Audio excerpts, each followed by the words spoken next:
Sasa Mr. Kosh, Rich, naomba hapa kisiendelee chochote kile. Sasa kaka, hakuna cha lakini. Mama mwenye nyumba kasharudi. Sijui vizuri. Hii swala yani libaki kwa kimya kimya. Hapa pa kimya hapa.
Shikamoo baba. Marahaba, hujambo? Sijambo. Shikamoo baba. Marahaba, hujambo? Sijambo. Shikamoo baba. Babako nani wewe? Sio nakuuliza babako nani? Mwongo mkubwa wewe. Wewe ulijifanya tajiri sana wewe, ukachezea akili yangu sana. Kwa mara ya mwisho usinikwambia usije hapa. Umefuata nini kwangu? Wewe ulichezea akili yangu wewe. Ukajifanya tajiri sana. Na kuuliza umefuata nini? Wewe ulinibuni mimi ili umwoe mwanangu. Kumbe hamna lolote. Toka. Toka hapa nakwambia. Ondoka, sitaki kukuona wewe. Nasema toka. Kwenda.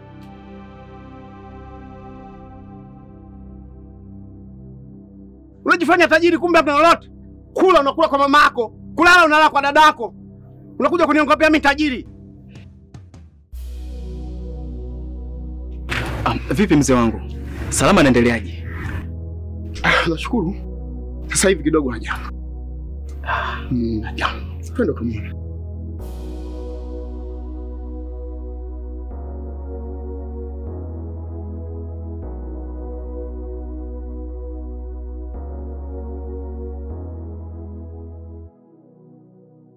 Okay. Mr. Rich. Mimi nadhani kijana kesha akili kila kitu. Kwamba ni kweli mke wako alitembea naye. Na isitoshe huyu alianza kabla yako wewe. Sasa basi, mimi sidhani kama kijana ana hatia. Nifa. Yes boss. Nimekupa advance Ndio. Make sure anakumaliza pesa yako. Sawa boss. Mr. Kosh. Ndio boss. Mchukue huyu. Nenda ukamtupe mbali sana. Make sure hajui alipotoka na hata mahala ambako unamtupa asijitambue. Yes. Rich, brother, wewe mwanaume. Kwenye hili tulijua mwenyewe kwamba je, utamwandikia talaka mke wako au unafanyaje? Kifupi, sihitaji kuona mtu hapa. Mke wangu Zudu. Hili swala tumeanza wote. Na tunatakiwa tulimalize wote. Sasa mimi nashindwa kukuelewa hapa. Nini unafanya sasa? Wewe usicholewa nini? Usicholewa nini? Na msaada gani ambao unataka? Msaada gani unataka nikupe tena? Hivi mpaka hatua hii bado uridhiki tu? Sikiliza kaka. Tumefanya mambo mengi sana mimi na wewe. Unasema nilipe pesa, mke wangu sijamuona. Yaani kirahisi tu kaka. Come on. Bwana, ili utalimaliza mwenyewe na mke wako nyumbani. Koshi, fanya hivyo. Okay? Sawa. Yes. Nifa, make sure nakumalizia Mpe sawa.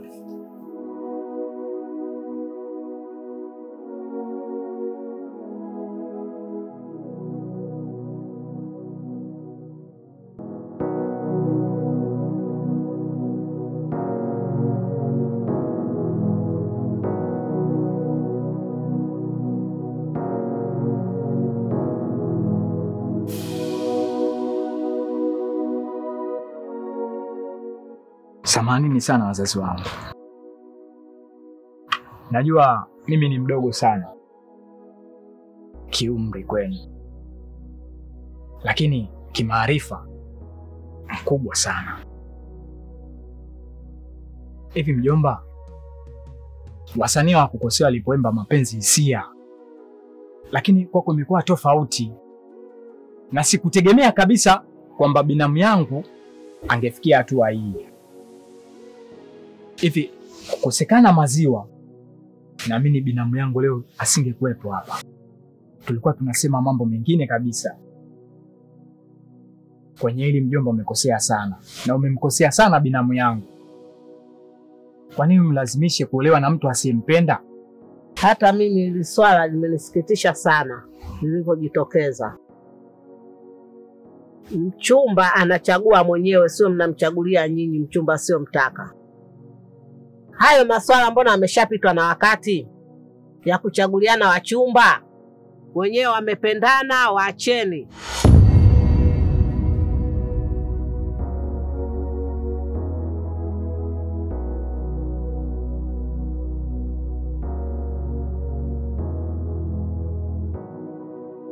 Yote mnayozungumza mimi nimeyasikia,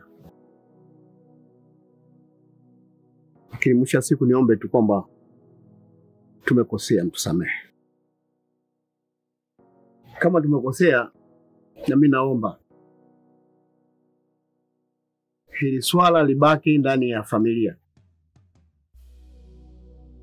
kwa sababu likizagaa inakuwa fedheha kwetu na hasa kwa Salama mwenyewe kutaka kujiua kwa sababu ya mapenzi. Hivyo nawaomba liwe ndani ya siri ya familia tu.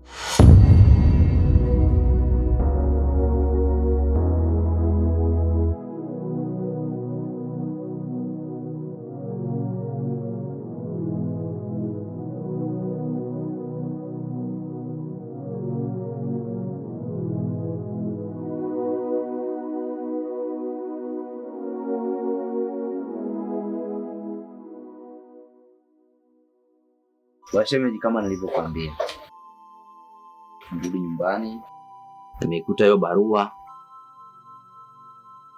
imeachwa pale ndani, mtu hayupo. Nikaona nifike kwako kwa sababu wewe ndo ulinikabidhi Naila, kwa sababu nikisema niende mkoani kule ni mbali sana. Kwa hiyo nimeona nifike kwako ili tuweze kuzungumza kwenye hili, na mimi nina maamuzi yangu. Laiti kama ningemuoa kwenye nyumba ya ibada,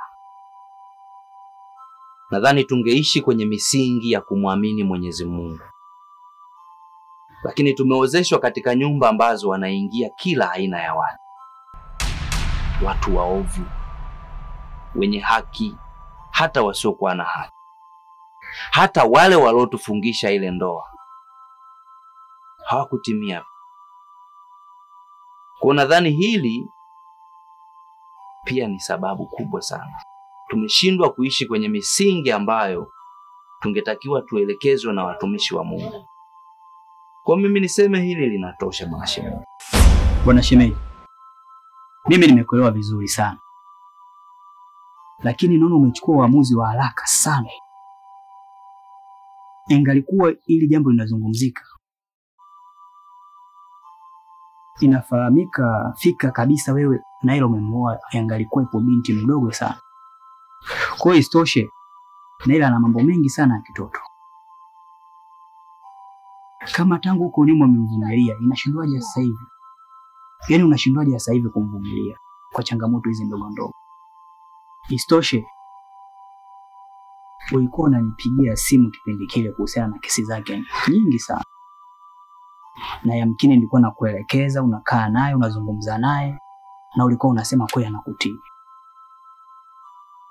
Bwana Mlambo, kwa hili kweli unashindwa kuvumilia? Wifi yangu, mtoto wa kike ni wewe mama.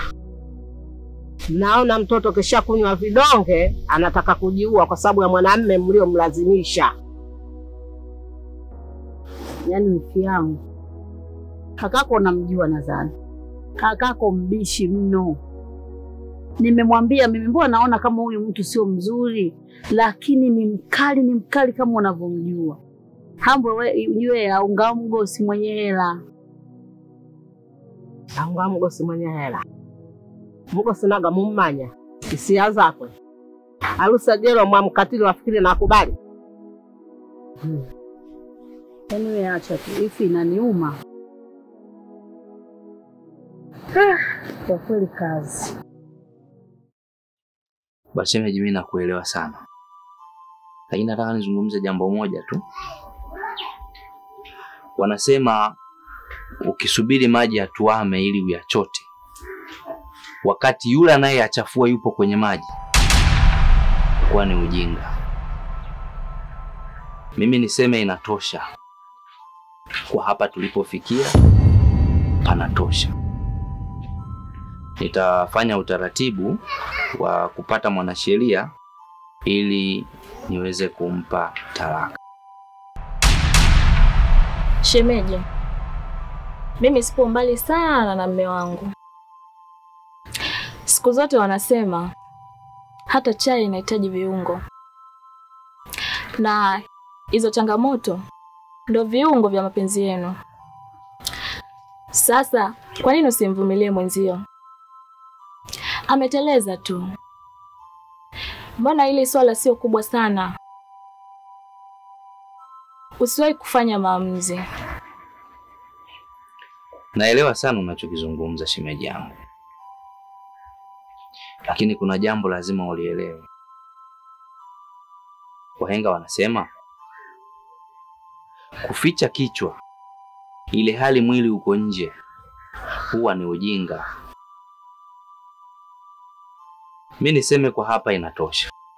Shemeji, upuzi wa kupuuza sio upuzi, ila upuzi wa kupuuza ndio upuzi. Inamaanisha kwamba yule atabaki kuwa mke wako milele na milele. Haina haja wewe kukwazika na kulisema ile jambo unalisusia kwa sababu amekukwaza katika nafsi yako. Endelea kumtafuta mke wako. Siku 4 zinaficha mambo mengi sana ndani ya nyumba. Isitoshe hata mimi na mke wangu huwezi kutujua wakati tungalikuwa tumegombana. Tunacheka, tunafurahi. Lakini kuna mambo makubwa sana mimi namkosea mke wangu, hima mke wangu ananikosea mimi. Ila ustahimilivu ndio kila kitu katika maisha ya ndoa. Kwa hiyo hata wewe bwana shemeji, Naila akirudi au kishampata, basi mkae chini, mnazungumze na yaishe. Natumaini utakuwa umenielewa tu vizuri.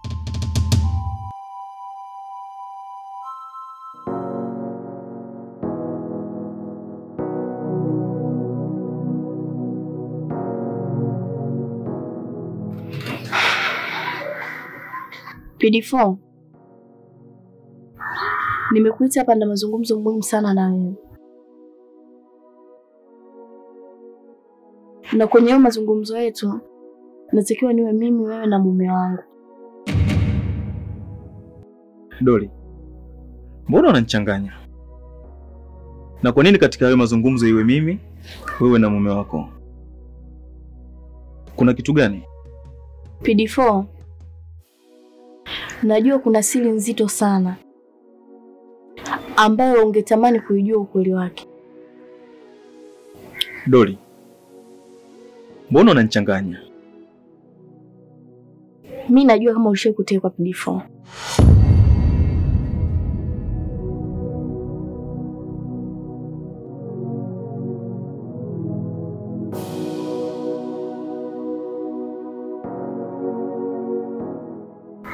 Na alokuteka wewe sio mwingine bali ni mume wangu.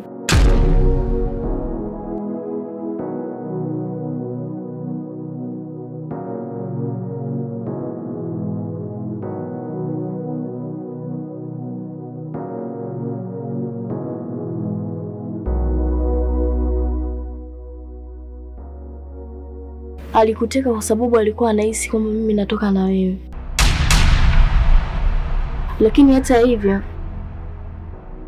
leo kuna sehemu nataka nikupeleke. Doli, ni sehemu gani tena? Na tunaenda kufuata nini?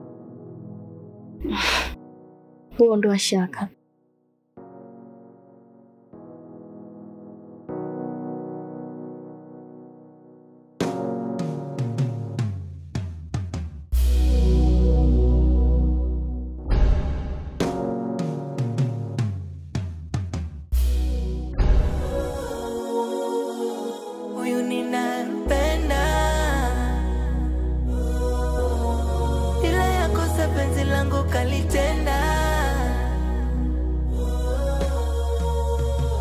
Kila siku tunaishi kwa mashindano, kuna siku tunaishi hatuelewani. Mabaya yake yote nayaficha ndani, ila siri zangu zote zipo kwa jirani.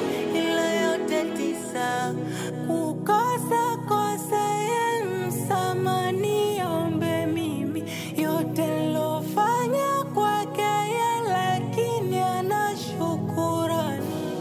Ananichiti usiku mchana, ananisaliti kwa kesi shauliki, labda mwenzangu kashanilia vijiti. Ananichiti, ananisaliti kwa kesi shauliki, labda mwenzangu kashanilia vijiti. Ndo maana nabaki kwenye